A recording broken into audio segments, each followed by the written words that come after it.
Qual è la qualità delle nostre acque? Soprattutto quanto è buona l'acqua potabile, quella che scorre dal rubinetto? A rispondere a tutte queste domande i 43 professionisti tra chimici, biologi e periti che prestano la loro attività nel nuovo laboratorio del Servizio Idrico Integrato di Veritas, da dicembre trasferitosi da Fusina a Mestre negli oltre 1000 metri quadrati all'interno della nuova sede direzionale di Via Orlanda. Per l'acqua da bere nelle nostre case, diciamo che se non succedono incidenti, cosa che può capitare, magari durante dei lavori per esempio, per strada diciamo, normalmente non dobbiamo temere perché le falde profonde sono oltre i 400 metri, i 300 metri medi, hanno delle acque di grandissima qualità, diremo acque antiche che non hanno neanche mai conosciuto l'uomo.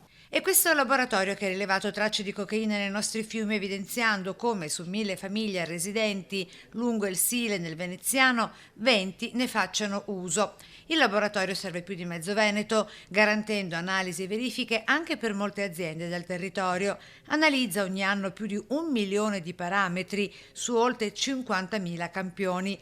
A capo un medico, lui, Stefano Della Sala, alle spalle 15 anni di attività presso il Servizio Igiene Pubblica e poi Direzione Sicurezza e Ambiente. Spiega come nel merino delle analisi con i batteri anche i virus, anche sugli inquinanti emergenti. I virus sono dei killer dei batteri, quindi se ci sono quel tipo di virus vuol dire che ci sono anche i batteri che sono il loro, come dire, il virus è il lupo e i batteri sono l'agnello.